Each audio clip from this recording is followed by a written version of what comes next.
이 시간 우리가 함께 볼 하나님의 말씀은 사무엘하 7장 1절에서 17절까지 긴 말씀인데요. 그래서 너무 길어서 1절과 2절 말씀 보고 끊어서 8절과 12절 말씀을 보고 그다음에 16절, 17절 말씀 이렇게 함께 보겠습니다. 앞에 PPT가 띄워질 테니까요. 우리 함께 말씀을 세 군데를 끊어서 이렇게 한번 보겠습니다. 1절, 2절 말씀을 먼저 함께 사도행 사무엘하 7장 1절, 2절 말씀을 함께 한 절씩 교독하겠습니다. 여호와께서 주위의 모든 원수를 무찌르사 왕으로 궁에 평안히 살게 하신 때에 왕이 선지자 나단에게 이르되 볼지어다 나는 백향목 궁에 살거늘 하나님의 궤는 휘장 가운데에 있도다. 8절 그러므로 이제 내 종 다윗에게 이와 같이 말하라. 만군의 여호와께서 이와 같이 말씀하시기를 내가 너를 목장 곧 양을 따르는 데에서 데려다가 내 백성 이스라엘의 주권자로 삼고 내가 가는 모든 곳에서 내가 너와 함께 있어 내 모든 원수를 내 앞에서 멸망하였은즉 땅에서 위대한 자들의 이름같이 내 이름을 위대하게 만들어 주리라. 내가 또 내 백성 이스라엘을 위하여 한 곳을 정하여 그를 심고 그를 거주하게 하고 다시 옮기지 못하게 하며 악한 종류로 전과 같이 그들을 해하지 못하게 하여 전에 내가 사사에게 명령하여 내 백성 이스라엘을 다스리던 때에 같지 아니하게 하고 너를 모든 원수에게서 벗어나 편히 쉬게 하리라. 여호와가 또 내게 이르노니 여호와가 너를 위하여 집을 짓고 내 수완이 차서 내 조상들과 함께 누울 때 내가 내 몸에서 날 내 씨를 내 뒤에 세워 그의 나라를 견고하게 하리라. 16절입니다.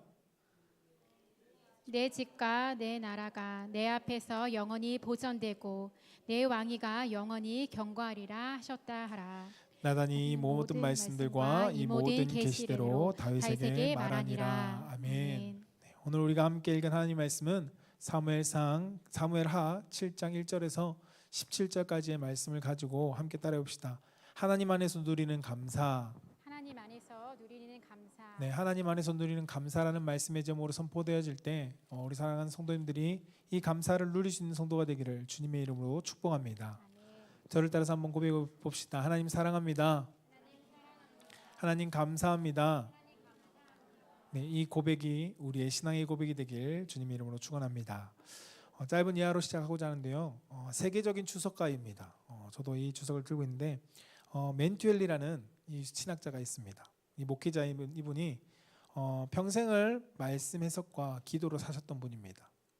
그런데 어느 날 이분이 길을 가다가 지갑을 도둑 맞은 일이 있었습니다. 그래서 다행히 그가 생명에는 지장이 없었지만 위협이 없었지만 소중한 돈을 잃은 것을 마음 아프게 여기면서 그러나 그가 집으로 돌아가서 그가 이렇게 기록한 일기의 내용이 있습니다. 그것이 무엇이면 나는 이 일로 하나님께 감사합니다.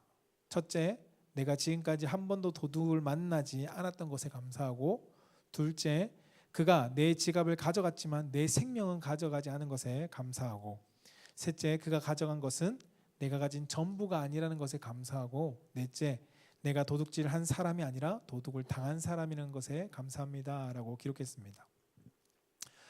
이 헨리 목사님은 억울함보다 하나님이 그의 삶 가운데 보호하시고 지켜주신 그 은혜를 먼저 바라보고 그가 감사했다는 것입니다. 결핍을 보면 감사할 것들이 없습니다. 그러나 결핍을 보지 않고 남아있는 것에 그가 은혜를 계산하니까 감사한 것이 더 많았구나라는 것을 깨닫고 그가 이렇게 기록했습니다. 그의 감사에는 상황에 대한 감사가 아니었습니다. 그리스도 안에서 믿음의 시선으로 흘러나온 고백으로서의 감사였다는 것을 우리는 이 짧은 예화 속에서 발견하게 됩니다. 오늘 본문에 기록된 내용은 여러분 성경책 메뉴에 보면 작은 소제목으로 성경 적혀 있는 분이 있으실 겁니다. 거기에 제 거에는 다윗과 다윗 왕국에 대한 하나님의 약속이라고 적혀 있습니다. 오늘 본문은 하나님이 다윗을 향한 약속을 담고 있습니다. 그리고 그 약속에 대한 다윗의 마음을 또한 담고 있는 내용이 바로 오늘 본문 말씀의 내용입니다. 여러분, 다윗은 우여곡절 끝에 예루살렘으로 입성했습니다. 결코 그가 예루살렘으로 입성하는 것은 쉬운 길이 아니었습니다. 또한 그 뒤에 예루살렘 성에 하나님의 언약궤를 다윗성에 그가 장막에 모시는 것 또한 쉬운 여정이 아니었습니다. 그런데 오늘 말씀은 그 하나님의 여호와의 궤가 다윗성에 들어오고 난 뒤에 바로 이어지는 7장의 말씀입니다. 지난 자신의 삶들을 되돌아보면 모든 것이 하나님이 너무나도 감사할 것밖에 없는 은혜라는 것을 그는 이 말씀 속에서 고백합니다. 그러면서 자신은 고백하죠. 나는 이렇게 좋은 성에 있는데 하나님은 여호와의 궤는 저 천막에 있구나라고 마음에 끓는 마음을 가지고 그가 고백하고 있는 내용이 오늘 본문 말씀 첫 부분에 시작되어집니다. 그래서 2절에 이렇게 고백하죠. 나는 백향목궁에 살거늘 하나님의 궤는 휘장 가운데 있다.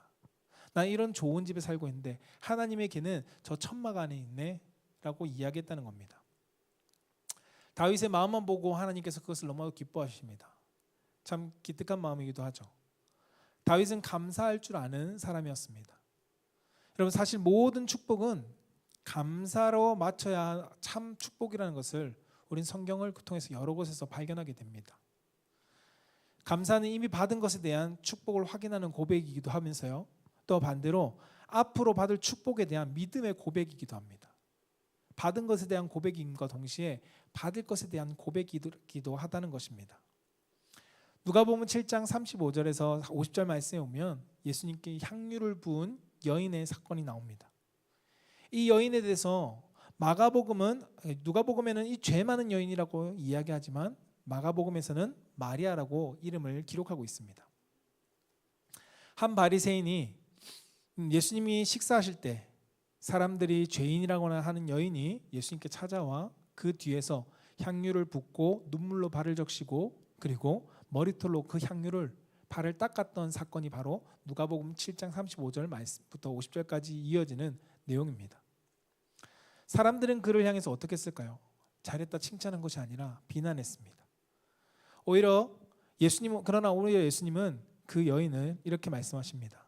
그녀가 많은 사랑을 드러내고 그가 용서받았기 때문에 이 일을 하는 것이다 라고 예수님께서 말씀하십니다.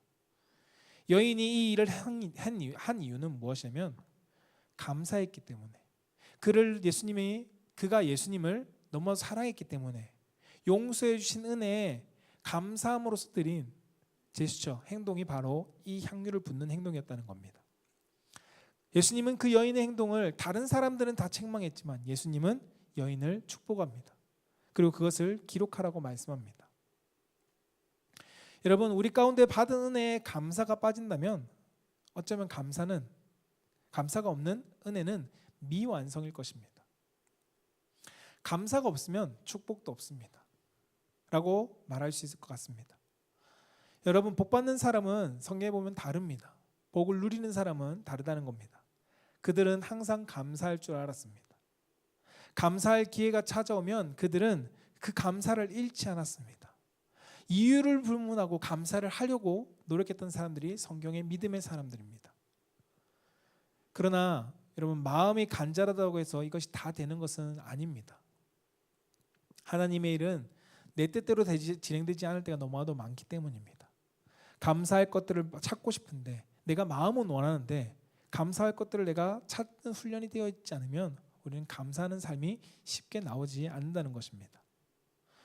여러분 다윗의 상황을 한번 보십시오. 다윗은 오늘 성전을 짓고 싶었습니다. 하나님께 나는 이 좋은 집에 있는데 이 성막에 있는 하나님, 내가 그 하나님을 위해서 정말 아름다운 성전을 짓고 싶다. 그러나 하나님은 그에게 허락하지 않았습니다. 이유는 하나입니다. 그가 전쟁을 통해서 많은 피를 흘렸기 때문에 성전을 짓는 것을 하나님께서 허락하지 않았다는 것입니다. 돈이 있다고 지을 수 있는 것이 아니었고 그가 많은 재물이 있고 많은 힘이 있다고 해서 그것을 지을 수 있는 것이 아니었다는 겁니다. 하나님이 허락하셔야지만 지을 수 있는 그 일을 그는 하고 싶어도 할 수 없었습니다. 하나님은 솔로몬이라는 그 다음 세대를 통해서 짓도록 다윗에게 말씀하십니다. 그런데 우리가 잘 알다시피 다윗은 그 성전 짓는 것을 포기하지 않습니다. 자신은 짓지 못하지만 그 성전을 짓기 위해서 준비하는 모든 제반의 모든 일들을 다 준비합니다. 역대상 22장 14절에 보면 금 10만 달란트와 은 100만 달란트 그리고 셀 수 없는 녹과 철을 그가 준비합니다. 그가 얼마나 성전 있는 것을 하나님 앞에 내가 나의 것을 주신 하나님 그 은혜에 감사하고자 했는지를 우리는 이 역대상 말씀을 통해서 발견할 수 있습니다. 이뿐 아니라 오늘 말씀의 3절에서도 하나님 나단을 통해서 그가 얼마나 간절했는지를 보여줍니다. 3절에 마음에 있는 모든 것을 행하소서. 왕이시여 그렇게 고민하지 말고 마음에 있는 것을 행하시옵소서라고 이 말을 합니다. 이 말은 하나님께서 노라고 대답하시기 전에 나단이 했던 이야기입니다. 여러분, 내 욕심이 아닌 하나님의 감동이 있을 때 우리는 결단할 수 있어야 합니다. 하나님께서 나에게 감사할 수 있는 마음을 주실 때 우리는 감사할 수 있어야 한다는 겁니다. 오늘 옥합을 깨뜨린 여인도 그 감동을 놓치지 않았습니다. 내가 하나님께 너무 감사하니까 그가 할 수 있는 것을 하나님께 온전히 감사의 표현을 했습니다. 만약 이것을 미루었다면 어땠을까요? 그 여인은 장례를 준비하지 못했겠죠. 얼마 안 있다가 예수님께서 십자가에 달리셨기 때문에. 그러나 이 여인이 자기에게 주신 그 감동으로 감사를 표현했을 때 하나님은 이 여인을 복된 여인으로 기억하게 하십니다. 솔로몬이 1000번째 드린 이유도 여호와를 사랑했기 때문입니다. 여러분, 사랑은 감사하게 되어 있고요. 감사는 내 사랑의 표현이라는 것을 성경은 반대로 이야기합니다. 하나님은 그 감사를 우리 가운데 원하십니다. 그리고 그 헌신과 그 은혜의 반응을 하나님은 원하고 계시다는 겁니다. 다윗의 마음을 아신 하나님께서 나단을 통해서 말씀하시죠. 오늘 사무엘하 7장 9절에 비록 다윗은 성전을 짓지 못했지만 그 마음을 아신 하나님께서 다윗에게 어떻게 말씀하시냐면 9절에 이렇게 말씀합니다. 내가 가는 모든 곳에서 내가 너와 함께 있어 내 모든 원수를 내 앞에서 멸하였은즉 땅에서 위대한 자들의 이름같이 내 이름을 위대하게 만들어 줄 거다라고 말씀합니다. 그리고 16절에 가서는 내 집과 내 나라가 내 앞에서 영원히 보존되고 내 왕위가 영원히 경고하게 될 것이다 라고 말씀합니다. 성전을 짓지 않았습니다. 그러나 하나님은 다윗의 그 마음을 아셨습니다. 그가 얼마나 그 하나님을 향한 간절한 은혜에 대한 감사의 마음이 있는지 하나님을 아셨기 때문에 무엇인가 행하지 않았지만 하나님은 그 마음을 보시고 그에게 이러한 축복을 주십니다. 그리고 이 약속은 축복의 약속은 그대로 이루어집니다. 마태복음에는 아브라함과 다윗의 자손 예수 그리스도의 계보다라고 말씀하며 다윗의 왕위가 끊어지지 않았던 것, 영원한 하나님께서 만들어 가신다는 그 약속을 후손인 메시아 예수 그리스도를 통해서 우리 가운데 보여줍니다. 여러분, 하나님을 사랑했고 하나님의 성전을 사랑했던 그 다윗, 그 하나님은 그 마음을 기뻐하셨습니다. 그가 감사하는 그 마음을 좋아하셨다는 것입니다. 여러분, 우리는 그냥 다윗이 그냥 복받은 사람으로 생각하지만 결코 그런 사람이 아니라는 것을 성경은 우리 가운데 여러 곳에서 보여줍니다. 다윗은 복을 받을 만한 이유가 있었습니다. 그냥 우리는 다윗과 같은 사람이 되고 싶습니다 라고 말하지만 다윗은 그 하나님의 은혜와 하나님의 축복을 받을 만한 사람이었다는 겁니다. 그 대표적인 하나의 말씀이 내 마음에 합한 사람, 다윗을 향해서 하나님은 내 마음에 합한 사람이다 라고 말합니다. 분명히 다윗 가운데는 죄도 보이고 그리고 하나님 앞에 범죄한 모습들도 보입니다. 잘못된 모습들도 보였습니다. 그러나 하나님은 그러한 것을 따지지 않았습니다. 그의 중심의 마음이 항상 하나님을 향해 있었고 하나님 안에서의 모든 것을 감사함으로 고백할 수 있는 사람이었음을 성경은 우리 가운데 보여준다는 겁니다. 그가 어떻게 일평생에 감사를 끊이지 않게 살 수 있었을까요? 말씀 속에서 그 은혜를 우리가 함께 발견하고자 하는데요. 그 첫 번째는 따라해 봅시다. 하나님의 은혜 안에서 감사했습니다. 하나님의 은혜 안에서 감사했습니다. 네, 다윗은 하나님의 은혜 안에서 감사했다는 겁니다. 그가 오늘 사무엘하 7장 1절에서 2절 말씀 가운데 이렇게 고백합니다. 여호와께서 주위의 모든 원수들을 무찔사 왕으로 궁에 평안하게 살게 하신 때라고 말씀합니다. 누가요? 여호와께서. 하나님께서 그에게 평안하게 살게 하신 때라고 성경은 표현합니다. 왜 이렇게 표현했을까요? 다윗이 자기의 소견과 자기의 능력을 의지한 것이 아니라 항상 하나님을 의지했기 때문에 성경은 그렇게 표현합니다. 여러분, 다윗이 평안한 삶을 살았을까요? 우리는 다윗의 평안한 삶만 살았다고 후반기의 인생을 우리는 보지만 다윗의 전반기의 인생을 보면 결코 평안한 삶을 살지 않았습니다. 다윗이 얼마나 힘든 인생을 살았는지 우리는 너무 잘 발견할 수 있는 장면들이 많이 있습니다. 사울에게 쫓겨다녔고요. 죽을 위기도 경험했습니다. 적국에 가서 내가 미친 척하기도 했습니다. 우리는 그런 고난을 생각하지 않습니다. 그냥 뒤에 평안하게 살았던 삶만을 생각합니다. 오히려 왕이 돼서도 평안했던 것이 아닙니다. 계속 전쟁을 치렀고 아들에게도 쫓겨다니고 다윗의 인생 가운데 두 발 뻗고 평안하게 잤다 살았다라고 말하기가 무색할 정도의 삶이 많았습니다. 다윗을 죽이려고 했던 원수들도 많습니다. 그 무리들도 많이 있었습니다. 개인적으로는 사울의 추종자들로서 그 무리들에게 쫓겨다녔고, 국가로 봤을 때는 블레셋에게 쫓겨다녔고, 이방 민족에게 침략당했고, 호시탐탐 이스라엘을 삼키려고 하는 주변 민족들 가운데 공통을 받고 있었습니다. 그러나 다윗은 그러한 상황 속에서도 하나님이 그를 보호해 주셨고 그 원수들을 물리쳐 주셨다는 것을 그는 고백하고 그의 삶 가운데 그 은혜를 기억하였습니다. 그 은혜 속에 다윗은 항상 무엇을 했냐면 감사했습니다. 고난 속에 원망하고 불평한 것이 아니라 하나님을 향한 그 마음이 감사함으로써 다른 이들과는 달랐다는 겁니다. 다른 이들과 남달리 그는 항상 모든 것이 고난 속에서도 감사하는 삶이었습니다. 여러분, 다윗은 모든 생각을 하나님께 두었습니다. 100%라고 말할 수는 없지만 때로는 인간의 시선으로 봐서 범죄를 하지만 그의 좌우에 곁눈질한 시간을 제외하고는 모든 시간을 다윗은 하나님을 항상 기억해 두었습니다. 하나님께로부터 나오는 마음에 그는 뿌리를 두었고 모든 삶을 하나님께 감사하며 살아갔습니다. 여러분, 감사는 어떻게 생각하느냐의 문제입니다. 감사는 환경에 있는 것이 아니라는 겁니다. 다윗을 보면 그렇습니다. 환경에 감사할 것이 없는데 다윗은 모든 상황 속에서 하나님의 뿌리를 두고 하나님께 생각을 두니까 그의 삶 가운데는 감사가 넘쳤습니다. 여러분, 요셉을 한번 떠올려 보십시오. 요셉은 형들의 미움을 사서 애굽으로 종으로 팔려갔습니다. 종으로 팔려왔다가 그러나 요셉은 종으로 팔려왔다라고만 생각하지 않았습니다. 그는 그에게 주어진 삶을 최선을 다했습니다. 왜요? 하나님께서 이곳으로 인도하셨을 거라라는 믿음을 가지고 있었기 때문입니다. 그래서 그는 형들에게 이야기하죠. 형들이요, 걱정하지 말라고. 하나님께서 보내셨다고. 여러분, 하나님 앞에 신실함을 믿고 나아갔던 요셉은 그의 삶 가운데 항상 감사했습니다. 환경은 감사할 것이 없었습니다. 상황은 감사할 것이 없었습니다.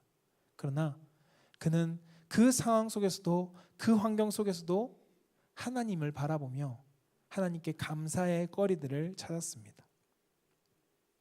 여러분, 다니엘 한번 떠올려 보십시오. 사자굴에 들어갔던 다니엘, 그가 전에 하던 대로 기도하며 감사했다라고 성경 기록합니다.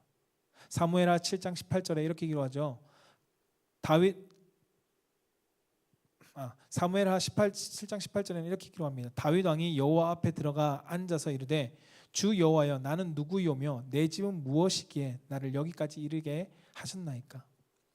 하나님, 저는 무엇이기에 나를 어떠한 존재이기에 나를 이곳에 왕의 자리에 세우셨습니까? 라고 그는 고백합니다. 이것이 하나님, 난 이럴 만한 자리에 앉을 만한 존재가 아닌데 하나님, 나를 이 자리에 앉게 해주셨습니다. 감사합니다 라고 고백하는 것과 동일한 의미입니다. 다윗은 자신이 왕의 지위에 오를 수 없는 사람이라고 고백합니다. 다윗이 누구였을까요? 목동이었습니다. 그 당시에 누구나, 그 당시에 모든 지파들 가운데 있었던 흔하디 흔한 목동이었습니다. 다윗의 집에 이새의 집은 별것 아닌 평범한 유대인의 한 가정이었습니다.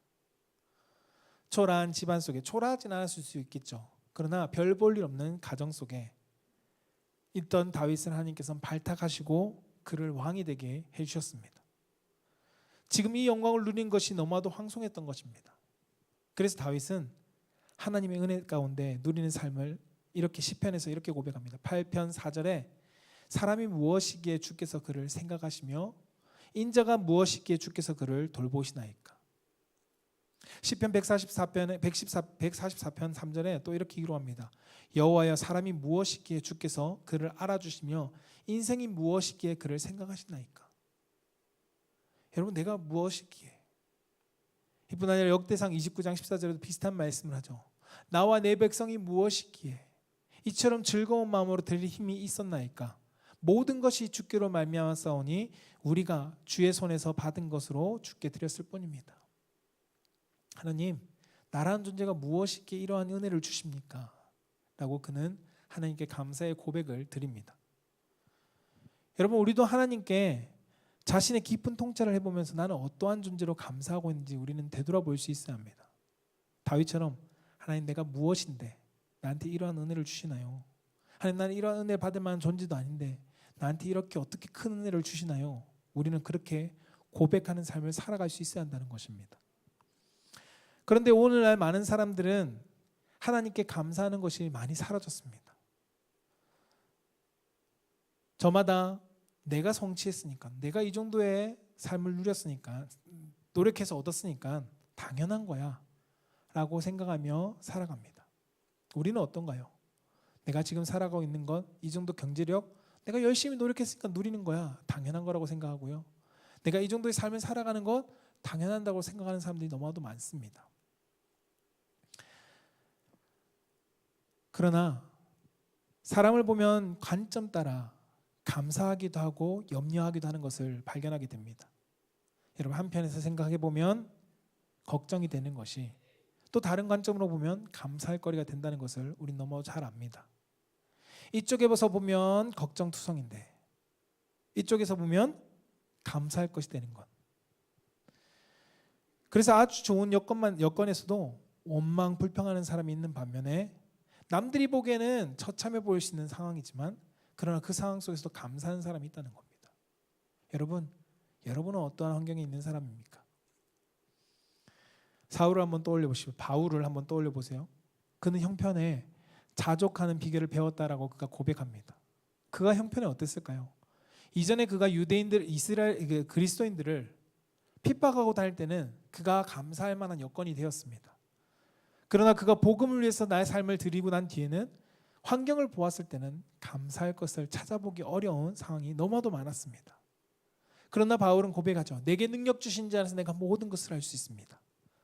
그리고 나의 나된 것은 오직 하나님의 은혜입니다.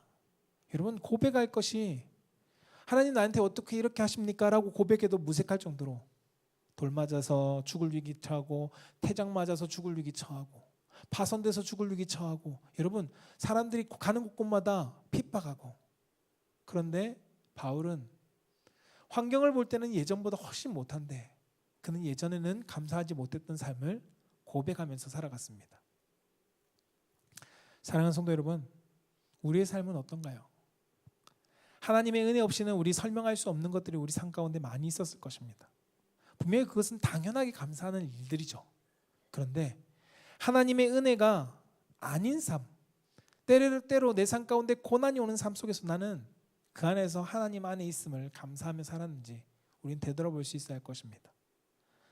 왜냐하면 고난 속에 있을 때도 우린 여전히 하나님 안에 있었고 은혜 안에 있을 때도 우린 여전히 하나님 안에 있었다는 것입니다. 둘 다가 은혜입니다. 내가 복 받았을 때도 하나님 안에 있었고 내가 고난 속에 있을 때도 하나님 안에 있었음을 우리는 기억해야 한다는 것입니다. 오늘 다윗은 그 하나님 안에서 누리는 감사가 끊이지 않았습니다. 그것이 은혜입니다. 복을 받은 것도 은혜고 고난 속에서도 하나님께서 내 손을 놓지 않은 것도 우리 삶은 은혜라는 것을 우리는 잊어서는 안 됩니다. 그렇기 때문에 그 은혜 안에 있기 때문에 우리는 감사할 것이 있는 것입니다.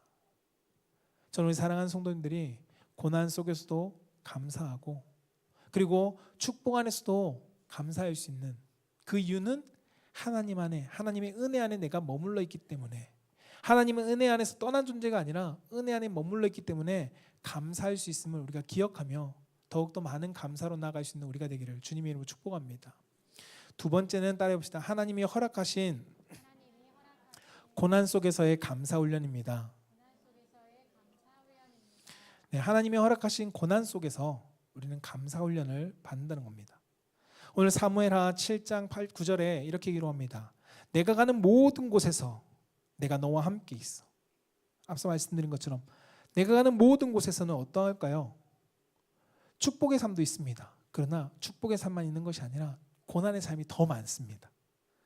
그 내용이 뒤에 나오는데 내 모든 원수를 내 앞에서 멸하신즉 땅에서 위대한 자들의 이름같이 내 이름을 위대하게 만들어 주리라. 뒤에 축복은 제해 놓고 내 원수들이 있는 곳, 나를 핍박하는 곳, 내가 고난이 있는 곳, 그 앞에서 내가 너와 함께, 고난 속에서 내가 너와 함께 할게. 그곳에서 너는 감사하는 삶을 훈련해 나아가라 라고 말씀하고 있는 겁니다. 우리가 하나님의 은혜 가운데 좋은 일이 있을 때 감사하는 것은 어렵지 않습니다. 여러분, 그거는 믿지 않는 사람도 신에게 감사합니다. 믿지 않는 사람도 내가 좋은 일이 생기면 감사합니다. 누구에게요? 신에게요. 여러분은 다른 믿지 않는 사람들과 우리가 동일하게 살아가고 있지는 않은지, 진짜 감사는 언제 이루어질 수 있어야 될까요? 은혜가 아닌 고난 속에서도 우리는 감사할 수 있어야 한다는 겁니다. 온갖 역경 속에서도, 힘든 상황 속에서도 우리는 감사할 수 있어야 합니다. 세상은, 믿지 않는 사람들은 힘든 상황 속에서는 감사하지 않습니다. 나에게 좋은 일이 생겼을 때, 복을 누릴 때, 행복한 일이 생겼을 때 그들은 세상 사람들도 감사할 수 있는 감사, 우리는 그러한 감사를 하나님 앞에 드리는 것은 당연한 것입니다. 시편을 보면 다윗은 수많은 시를 기록했습니다. 그런데 그 수많은 시편 내용들 가운데 60% 반 이상의 내용, 70% 정도의 내용이 무엇이냐면 고난 속에서 감사했던 내용입니다. 다윗은 어떻게 이렇게 감사할 수 있었을까요? 그는 고난 속에서 감사가 몸에 배어 있었다는 겁니다. 여러분, 우리는 한번 길들여진 습관은 바꾸기가 쉽지 않습니다. 감사 역시 동일합니다. 감사가 몸에 배어 있는 사람들은 고난 속에서도 감사하고 어려움 속에서도 감사합니다. 그러나 감사가 몸에 배어 있지 않은 사람은 고난 속에서는 쉽게 원망하고, 그리고 힘든 일이 찾아올 때 쉽게 불평하기 쉽습니다. 다윗은 그의 삶 가운데 일순간의 그 감사로 만들어진 삶이라는 것은 아닙니다. 다윗도 어려움이 있을 때 그의 삶은 하나님의 감사거리를 찾았습니다. 감사하는 자세의 훈련을 했습니다. 우리가 다윗과 같이 감사하는 훈련을 위해서는 우리 삶 가운데 불평과 불만을 제거할 수 있어야 합니다. 차단할 수 있어야 합니다. 불평하지 않기로 우리는 결단할 수 있어야 한다는 겁니다. 작은 것에도 감사하는 삶을 찾을 수 있어야 합니다. 처음부터 감사가 되지 않습니다. 그래서 우리는 연습해야 되고 훈련해야 합니다. 요셉도 형들이 미워할 때, 노예로 팔려갈 때 그가 억울하지 않았을까요? 억울했을 겁니다. 감옥에 갇혀 있을 때 억울하지 않았을까요? 억울했겠죠. 원망불평하고 싶었겠죠. 그러나 그 원망불평할 상황 속에서 요셉은 원망을 선택한 것이 아니라는 겁니다. 하나님을 원망하기보다 하나님을 바라보며 그 가운데서도 하나님을 향한 감사의 거리들을 찾고 그의 삶을 감사하는 삶으로 훈련해 나아갔습니다. 그 고통의 시간을 거친 뒤에 감사가 그의 삶이 되었을 때 그는 이렇게 고백합니다. 창세기 45장 5절에 당신들이 나를 이곳에 팔았다고 해서 근심하지 마소서, 한탄하지 마소서. 하나님이 생명을 구원하시려고 나를 당신들보다 먼저 보내셨습니다. 여러분, 요셉이 내가 이 총리가 됐으니까 넓은 마음으로 아량으로 베푼다고 한 이야기가 아닙니다. 그는 감옥에 있을 때도 이 마음이었고, 그리고 그가 형들 앞에서 총리가 되었고 모든 권력을 가졌을 때도 동일한 마음을 가지고 이야기하고 있다는 겁니다. 우리가 잘 나가는 다니엘, 여러분 그의 삶 가운데 그가 훈련되어지지 않았다면 이 말을 할 수 없었을 것입니다. 다니엘서 6장 10절은 사자굴 속에 들어가기 전에 다니엘이 하나님께 기도했던 내용인데요. 다니엘이 이 조세의 왕의 도장이 찍힌 줄 알고도 자기 집에 올라가서는 윗방에 올라가 예루살렘으로 향한 창문을 열고 전에 하던 대로 하루 3번씩 무릎을 꿇고 기도하며 그의 하나님께 감사했더라라는 겁니다. 여러분, 감사할 이유가 보이지 않습니다. 분명히 자신을 겨냥해서 많은 원수들이 했던 계략이라는 것을 아는데도 다니엘은 여전히 하나님께 감사의 기도를 올립니다. 여러분, 이처럼 고난 앞에서 믿음의 사람들의 감사는 처음부터 만들어진 것이 아니었다는 것을 우리는 발견하게 됩니다. 어떻게 다니엘도 전에 하던 대로 이전부터 하나님께 감사했습니다. 그 이전부터 감사는 아마도 다니엘이 포로로 잡혀왔을 젊은 시절부터 감사의 훈련을 되어 있었을 것입니다. 이 감사의 훈련이 되어 있으니까 사자굴이 내 앞에 있어도 하나님께 감사하는 사람이 되었습니다. 고난 속에서도 감사하는 자세를 잃어버리지 않는 사람이 되었습니다. 여러분, 중국의 위대한 아버지인 허드슨 테일러는 이렇게 이야기합니다. 그가 초기 사역을 준비하는 상황 속에 빈민가에서 한 가정을 방문하는 날이 있었습니다. 그 가정을 방문하니까 그 집에 굶주린 아이들이 있었고 어머니는 아무 힘이 없어서 거진 쓰러져 있었습니다. 그런데 그 상황 속에 테일러가 주머니를 만지작하니까 마지막 남은 돈 1파운드가 있었습니다. 이것을 다 드리자니 그 집이 주자니 내일 내가 먹을 것이 걱정되는 상황이었습니다. 그러나 그가 고민하던 그는 결국 마지막 이 돈을 그 가정에 주고 떠나게 됩니다. 근데 집으로 돌아오는 그가 솔직하게 일기 이렇게 고백하는데요. 돌아오는 길에 기쁨보다는 두려움이 밀려왔습니다. 그러나 주님께 이것을 감사로 맡겼습니다라고 기록했습니다. 근데 놀라운 것은 그 다음 날 아침에 그에게 예상치 못한 우편이 도착하고 그 안에는 자신이 드린 것보다 2배나 되는 금액이 들어있었다는 것을 일기에 기록합니다. 그는 자신의 일기에 그래서 이렇게 기록하죠. 나는 다시 배우게 되었습니다. 하나님께 감사하는 자에게 하나님은 항상 길을 열어가십니다 라는 것을 그가 고백합니다. 여러분, 처음부터 감사가 잘 되는 사람은 없습니다. 처음부터 감사함으로 선을 행하고 처음부터 감사하는 삶이 되는 사람은 없습니다. 허드슨 테일러 이 선교사님도 젊은 시절 첫 사역에 그가 드리긴 드렸지만 솔직한 마음이 뭐라고 두려웠다라고 기록합니다. 감사하는 삶을 살아간다는 것은 결코 쉽지 않습니다. 처음부터 잘 되지 않습니다. 그러나 감사의 삶을 훈련해 나아가다 보면 삶의 감사한 이유를 찾다 보면 그 연습을 하다 보면 어느 순간 우리는 조그만한 일에도 감사하는 사람이 되어진다는 것입니다. 그러면 나중에는 어떠할까요? 고난 속에서도 감사할 수밖에 없는 그 삶을 우리는 고백하며 살아갈 수 있는 존재가 됩니다. 여러분, 처음부터 감사가 체질인 사람은 없습니다. 처음부터 감사가 체질에서 모든 것이 감사 나오는 사람 아무도 없습니다. 그러나 감사의 훈련을 통해서 체질은 바뀝니다. 습관이 바뀌어지고요. 문화가 내 삶 가운데 새롭게 만들어집니다. 내 삶이 감사하는 사람으로서 변화되면 그것이 내 삶 가운데 체질이 되면 그것이 나의 습관이 되어지게 하고 그 습관을 통해서 내 삶의 문화가 바뀌게 됩니다.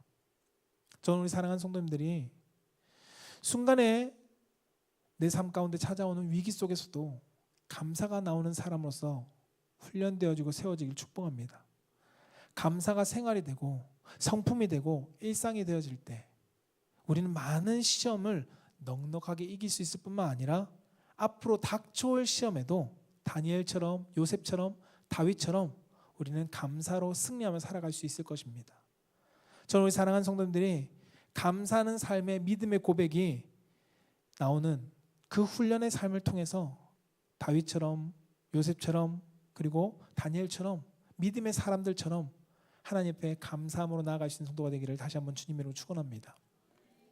마지막 세 번째는 따라해보세요. 하나님의 영원한 약속 안에서의 감사입니다. 네, 하나님의 영원한 약속 안에서의 감사라는 것입니다. 오늘 사무엘하 7장 16절 17절은 이렇게 기록합니다. 같이 한번 읽어볼까요? 시작. 내 집과 내 나라가 내 앞에서 영원히 보존되고 내 왕위가 영원히 경고하리라 하셨다 하라. 나단이 모든 말씀들과 이 모든 계시대로 다윗에게 말하니라. 아멘. 오늘 본문 말씀에 보면 하나님께서 계시해 주셨습니다. 누구를 통해서요? 나단을 통해서요. 아직 성취된 것이 아닙니다. 하나님께서 약속의 말씀을 계시해 주셨습니다. 무엇이요? 내 왕위가 영원할 거다. 그리고 경고할 거다라고 말씀해 줍니다. 여러분, 다윗은 이 언약의 말씀을 듣고 어떻게 반응했을까요? 바로 뒤에 나오는 18절 19절 말씀에 보면 그 아직 보이지 않는 하나님의 축복을 놓고 감사합니다. 자기 당대에는 당연하겠죠. 자기가 영원을 누리겠지만 그것이 끝나는 축복이 아니라 영원히 우리 자손들 가운데 이어질 축복이라는 것에 다윗은 기뻐하고 감사합니다. 다윗 왕의 감사는 하나님의 약속을 단순한 이 땅 가운데 삶이 아니라 하나님의 영원하신 모든 것을 끝까지 이루실 그 하나님의 약속임을 그가 구속사 안에서 그것을 바라보고 감사했습니다. 여러분, 이것이 다윗의 영원한 하나님의 언약, 단순히 육신의 삶의 언약이 아니라 예수 그리스도 메시아를 통해서 우리 그 다윗의 왕위가 이어질 것을 하나님께서 약속하신 것에 대한 감사의 고백이기도 합니다. 그것이 어디 있습니까? 라고 얘기하면 예수님께서 마태복음 22장 45절에 이렇게 말씀합니다.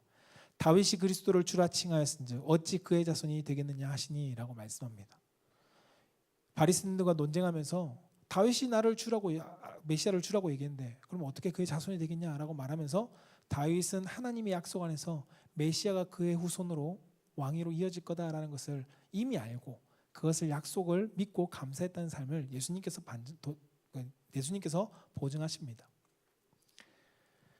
여러분, 1000년 이후에 있을 축복, 그 축복을 바라보면서 다윗은 감사했습니다. 그렇다면 우리는 앞으로의 10년 이후에 있을 하나님의 언약의 약속을 붙들고 감사하는 것은 쉽지 않을까요? 비록 지금 당장은 내 삶 가운데 어려움이 있을 수 있습니다. 원망거리들이 올 수 있고요. 고난이 찾아와 있을 수도 있습니다. 그러나 하나님은 우리 가운데 약속의 말씀을 통해서 축복하시고 그 약속의 말씀을 통해서 우리에게 이야기해 주십니다. 출애굽한 이스라엘 백성들처럼 지급 공급해 주실 때는 감사, 만나와 외출하게 주실 때는 감사, 반석을 통해서 물을 내주실 때는 감사, 홍해를 갈라주실 때는 감사. 그러나 조금만 공급이 끊어지면 원망과 불평하는 그러한 모습이 우리 삶 가운데는 있지 않는지 우리는 되돌아볼 수 있어야 합니다. 내가 사는 지금 주어진 축복에만 급급하면서 내가 살아가는 것이 아니라 하나님의 약속의 말씀을 붙들고 내가 감사할 수 있는 성도로 우리는 세워질 수 있어야 합니다. 다윗 왕과 같이 감사할 수 있어야 합니다. 미래의 먼 약속, 그것을 바라보고 우린 감사할 수 있어야 되고요. 믿음의 선배들처럼 아직 이루어지지 않은 것에 대해서 감사할 수 있는 사람이 되어야 한다는 겁니다. 성공한 사람들의 말에 여러분 차이가 있습니다. 성공하는 사람들 보면 우선 뭐든지 내가 해보겠다라고 합니다. 그것도 성공하는 사람들에는 미안하다는 말도 어렵지 않게 합니다. 실수했을 때, 잘못했을 때 미안합니다 합니다. 그런데 성공하는 사람들 중에 가장 무엇보다도 큰 특징은 무엇이면 고맙다는 말을 잘합니다. 이 고맙다는 말을 다르게 표현하면 감사합니다입니다. 이것이 성공하는 사람들의 비결이라고 이야기합니다. 그런데 세상의 성공뿐만 아니라 신앙생활의 성공도 이와 비슷합니다. 하나님의 축복을 받는 사람들의 비결도 마찬가지라는 겁니다. 원망과 불평이 아니라 하나님께 감사하는 삶을 통해서 하나님은 우리를 축복해 주십니다. 여러분, 원망과 불평은 마귀가 그 사이를 틈타고 들어옵니다. 그러나 감사는 하나님의 축복이 그 통로를 타고 들어옵니다. 시편 50편 23절은 이렇게 기록합니다. 같이 한번 읽어볼까요? 시작. 감사로 제사를 드리는 자가 나를 영화롭게 하나니 그의 행위를 옳게 하는 자에게 내가 하나님의 구원을 보이리라. 아멘. 여러분, 감사로 제사를 드린 사람, 감사로 나를 영화롭게 한다라고 말합니다. 그 행위를 하나님께서 옳게 하는 자에게 내가 구원을 보인다라고 말씀합니다. 여러분, 받은 것에 대한 감사는 당연하다고 말씀드렸습니다. 그러나 우리가 감사할 수 없는 것에도 구원의 약속을 바라보며 하나님이 나와 함께 하심을 바라보며 하나님께서 나에게 이루실 약속들을 바라보며 감사할 수 있는 성도가 되는 것은 아무나 되는 것이 아닙니다. 저는 우리 사랑하는 성도님들이 예수님께서 하나님 아버지께 항상 모든 일을 행하시기 전에 감사했습니다. 오병이어의 기적을 일으키시기 전에도 아버지 내 기도 들으실 것에 감사합니다. 나사로를 나오게 하시기 전에도 아버지께서 내 기도 들으실 것에 감사합니다. 아직 이루어지지 않은 일에 예수님은 항상 모든 것을 하나님께 감사하고 나아갔습니다. 그것이 예수님께서 행하신 역사입니다. 저는 우리 성도님들이 다윗처럼 하나님의 은혜로 되었음을 우리가 기억하며 은혜뿐만 아니라 역경 속에서도 아직 이루어지지 않은 환경 속에서도 하나님께 감사하며 나아갈 수 있는 성도가 되기를 주님을 축복합니다. 무엇을 바라보고요?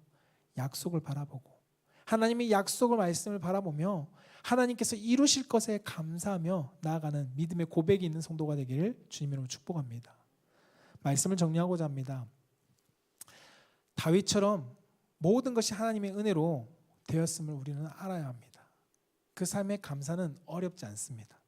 그러나 다윗은 후반기 인생에 잘된 것에 대해서 감사했을 뿐만 아니라 그의 전반기 인생 속에서도 역경과 어려움 속에서도 감사의 훈련을 받았고 모든 일상 속에서 하나님께 묻고 감사하며 나아갔습니다.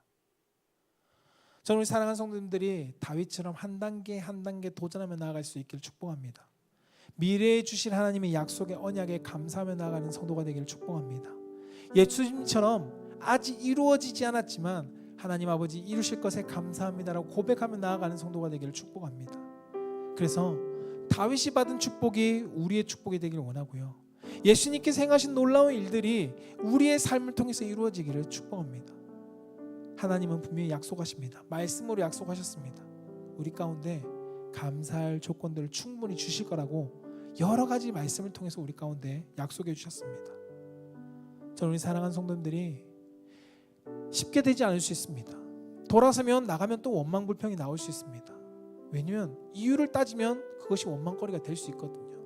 그러나 그 이유를 보고도 하나님이 그 가운데 나와 함께 하시기 때문에 하나님 그래도 감사합니다 라고 감사를 습관화하고 고백하며 내 삶이 감사의 사람으로 세워질 수 있기를 주님의 이름으로 축복합니다.